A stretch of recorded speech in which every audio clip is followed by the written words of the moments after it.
what's up and welcome. I'm the one and only West Coast King and welcome back to Major League 90 where we are talking Major League Soccer. And what we're going to be going over today is this most recent transfer window, taking a look at teams that maybe didn't fare too well and then some teams that really boosted their chances this season by making some really nice moves. So let's not waste any time, let's just jump right into it.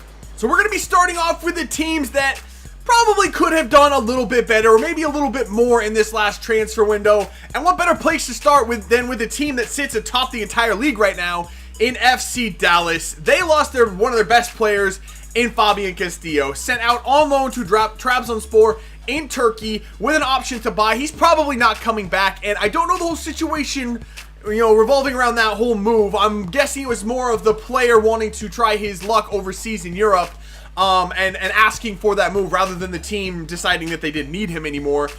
So I'm guessing that was the situation there, but it hurts. It hurts anytime you lose one of your best players, especially in a league that doesn't allow you a whole lot of depth and options behind your first choice starting 11, so it makes it even more difficult for them going forward, especially considering that team, Dallas, is competing for the treble this year, and no team in the MLS has ever done that. They're in first place in the Supporter Shield running right now. They are obviously going to be a playoff team this year with or without Castillo. I think they're clear enough that they won't fall out of a playoff spot, and they're also in the final of the US Open Cup. On top of all of that, they're competing in the Champions League, the CONCACAF Champions League as well. So not only are they going for the domestic treble, but they're competing on 3 different fronts. It's a nightmare of a situation for any team.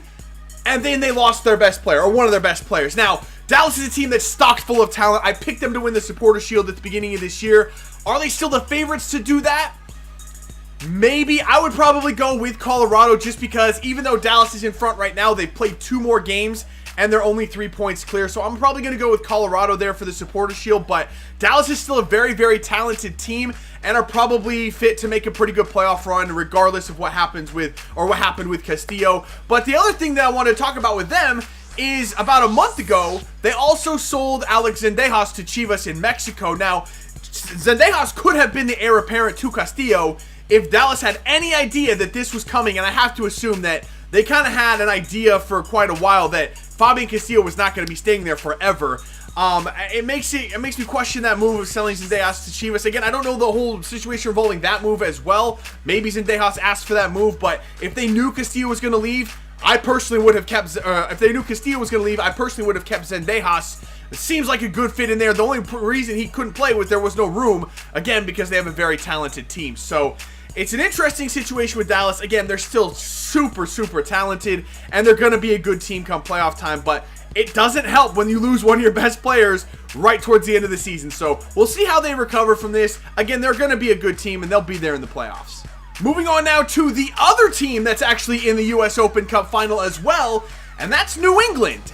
Yeah, kind of surprising that they're in the US Open Cup final, but that's an interesting tournament. We won't get too much into that. A lot of teams play reserve teams up until like the quarterfinals, so any team could get knocked out pretty early on. It depends also on your draw. Some teams face tougher teams early on, but New England is there, and they also have not had the best transfer window. To be fair, New England hasn't had a very good season overall when it comes to transfers. Starting off the beginning of the year, losing Jermaine Jones, and in all fairness to them, that was more of a mutual decision. Jones no longer wanted to be there, and I don't think they were willing to bring Jones back either. So it was a mutual decision to part ways there. So no, I can't really criticize them for that move. But it still hurts losing probably the best two-way midfielder in the entire league. That's hard to replace that. It's very hard to replace that, and they haven't done so. And then they go out and they buy Kei Kamara, which is interesting considering New England have the worst defense in the league, and they went out and bought a striker. And I said at the time, when they made that move for Kamara, that did make sense. It's not going to help them. And it has not. Nothing has changed. Still the worst defense in the league. They sit 1 point out of a playoff spot strictly because this is the MLS and they're in the Eastern Conference, which is very subpar, I would say, as far as talented teams go. But they're still in it. Are they going to be a playoff team? I don't think so. I can't see them making the playoffs with that kind of defense, and they don't have the firepower to straight out outscore teams like the top team in the East does in NYCFC. For comparison's sake, New England's given up 44 goals this year, NYCFC's given up 43 goals. The only difference is NYCFC are the best offensive team in the league as well, having scored 43 goals. So that's the difference there. New England just can't score the goals that NYCFC can, and they sure as hell can't stop anybody. So I can't see New England being a playoff team this year. And the last team I'm going to talk about here is Portland. And I know what you're going to say. You're going to sit there in a Seattle shirt and talk shit about Portland. Well, yes, I am, because I don't think anyone would disagree that Portland have not had the best luck in the transfer window. Again, throughout the whole season. Last year, Portland won the MLS Cup final. Yes, they did. Good job. It was a very good run. Congratulations to that team. I think I said that before, and I'm not taking the piss. Seattle's never won the MLS Cup, so I can't sit here and take the piss out of Portland. They did a great job last year. But you look at the players that were on that team that are no longer there now, and here's just a list of a few of them. Max Arruti, Rodney Wallace, Jorge Villafana, Will Johnson, Adam Corrase, Darian Asparia. That's a lot of players that played significant minutes for them last season, no longer there. And they haven't gone out and replaced not only the quantity of players they lost, but also the quality of players they lost. That's a lot of talent no longer in that team, and it's no wonder they're struggling, and the main place they're struggling is the defensive side of the ball. Again, they lost their starting goalkeeper in Quarase. A couple of defenders are out of the team, and they lost Nat Borchers this year to injury. It's no wonder they're struggling, and they haven't done enough to go out and fix that problem. The highest profile signing they've made this season is Steven Taylor from Newcastle, and I know what you're thinking. That's a Premier League quality defender right there. Whoa, whoa, whoa, whoa. Hold the phone. Yes, he was a Premier League defender last season, but there's a big difference between a Premier League quality defender and a player that was just in the Premier League. If you go ask any Newcastle fan about Steven Taylor, I don't think you're going to get the response you're looking for as far as whether or not he's a Premier League quality defender. He's really, really not. So it's a suspect move. Will it work out? I don't really know. I mean, he's not really played significant minutes for Portland yet, I don't think. So we'll see what happens once he gets plugged into that team. Maybe it'll work. Maybe it won't. We'll have to wait and find out. But are Portland currently a playoff team? They're on the bubble. Right now, they sit in the 6th and final playoff spot. If they make the playoffs, they're going to make it in either the 5th or 6th spot. They're going to be a bubble team right up to the very end.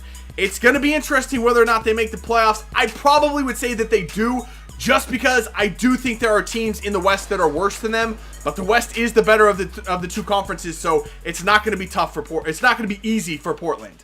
But enough about the teams that didn't do such a great job in the transfer window. Let's talk about the teams that actually did a fantastic job. And I want to talk about two teams in particular. And I think these two teams did the most to help their chances this season. And I think they did a fantastic job. So the first team I want to talk about is Philadelphia. And Philadelphia right now are in 4th place in the Eastern Conference. Looking pretty good. I would say they're absolutely a playoff team. I think they were a playoff team before they made the moves that they did. But now with these new players, I think they're going to be strong contenders in the Eastern Conference. And I want to talk about two players right now. The first one, Charlie Davies. I think that was a fantastic move from Philadelphia to go get the striker from New England. Now, Davies is coming back from cancer, so it's uncertain how fit he is going to be and how much he can really contribute to the team. But if you look at the way Philadelphia was composed and the way the team was built, they have a big, strong striker in CJ Sapong up top. They needed that complementary striker, the quick, agile forward to kind of play alongside and, give a change of pace. And they went and got it in Charlie Davies, a professional, proven goal scorer, and just a fantastic veteran player to bring into any team. I love that move from Philadelphia. And of course, the other move they made was going out and getting U.S. international midfielder Alejandro Bedoya. Now, I'm not as keen on this move as a lot of people are. I'm happy to see Bedoya in the MLS. I think it brings a great high-profile signing to the league. However, I think that expectations for him may be a little bit blown out of proportions. If you look at the way that Bedoya plays and the role he plays on his past teams with the national team and his last club team, he's not the face of the franchise. That's not the kind of player that he is. What he is a glue guy. He gets in good spots. He makes the team better without taking the game over, and that's really where he's best. So is he going to come in and be the face of the franchise in Philadelphia? No, but I think some people are expecting him to do that. So if people can kind of, curb the hype around him and just let him go play, he's absolutely going to make Philadelphia better. He'd make any team better because that's the kind of player he is. He can come in and adapt to a team and fill the void where it needs to be filled. So I think it's a great signing for Philadelphia. I just hope that, you know, the hype around him doesn't make people feel disappointed with what he does. So I love the move. I just hope that, you know, everything goes well with him. I'm glad he's here. And the other team we're going to talk about in this one that did really, really well, yep, hold on to your hats, here we go. So the last episode of Major League 90 that I did was a full feature on the Seattle Sounders and the disaster of a season they were having, and I highlighted some things that they needed to do to change their fortunes this year. I think I said they had like a less than 5% chance that they were going to make the playoffs. I said that the philosophy around the team needed to change. They needed to change formations, and they needed to bring in an attacking midfielder that was technical and skilled and could move the ball well through the midfield. And they went out and did all of it. They absolutely did every single thing that I pinpointed that they needed to do. They changed coaches. They mutually agreed to part ways with Ziggy Schmidt, which was a hard decision to make, I'm sure, but it was the right one at the time. They brought back Brian Schmetzer, who was the coach of Seattle before they moved into the MLS, when they were in the USL, or the NWSL, or was it the USL? I can't remember. I feel stupid for not knowing that, but he's been the coach there before. He's been with the Sounders forever, and now he's back as the head coach, and he's completely transformed the team. He switched the formation from a 4-3-3, which was a disaster, to a 4-2-3-1. Everyone is in their natural position and in a position where they can succeed and excel, and the team is just completely different. Also, they went out and got an attacking midfielder, like I said they needed to do, and they brought in Alvaro Fernandez, and what a signing he is. He's been with Seattle before, he's back now, and he's going to fill a void on that team. They needed more technical players, and he absolutely fits that. Hold on, what's that ringing noise? What the hell is that? Hello? Hello? Nico? Yo, Nico Ladero, what's up, man? No, I'm gonna tell him. I'm gonna tell him right now. I didn't forget about you. How could anyone forget about you, man? You're tearing it up, right? All right, I'm gonna tell him right now. Hold on, okay. I'll talk to you later, man. I'll see you this weekend, all right? I'll see you this weekend. All right, I'm gonna tell him right now. Yeah, Nico Ladero's a beast. So when the last episode of Major League 90 came out, there was rumors that Nico Ladero was coming to Seattle. Very strong rumors. It looked like just a couple of things needed to be worked out before he made his arrival in Seattle. And they did sign him. I said, unless he comes in and is an absolute beast, a monster, similar to, I would say similar to what Dimitri Payet has done for West Ham in England, then there's no way Seattle makes the playoffs. If he does do that, there's a chance. Oh my goodness, has he done that? He's a flippin' monster. In 3 games played for Seattle, they haven't lost. They were very unfortunate to take a draw against LA Galaxy. Probably should have won that one as well. He's incredible. Absolutely incredible. He's the key piece that they were missing and makes everything work. The team is transformed, and they absolutely look like a playoff team once again. However, here's the situation. They're in 9th place still in the Western Conference, 1 spot off the bottom, but only 5 points out of a playoff spot, and 6th place Portland with 2 games in hand.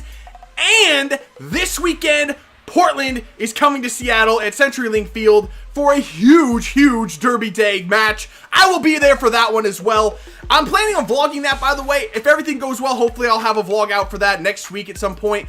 I tried to vlog last time I went to the Portland match. It didn't quite work out. So hopefully everything goes well and there'll be a vlog out at that match. So keep your eyes peeled for that one. But I'm excited for that one. Seattle, I would say, if they make the playoffs, they will have to be the hottest team in the league to be able to do that. And if they do make the playoffs, which means they will be the hottest team going in, that's the team I don't want to play. Any other team in the league, if they have to go up against Seattle, I'd be afraid. I would absolutely not want to play Seattle. They're going to be a very scary team come playoff time if they can put it all together for a consistent run throughout the rest of the season and make the playoffs. Man, are they going to be scary. I'm not saying they're a title contender. I'm just saying that's a very scary team to play in the playoffs. So that is it. That's all I got to talk about today.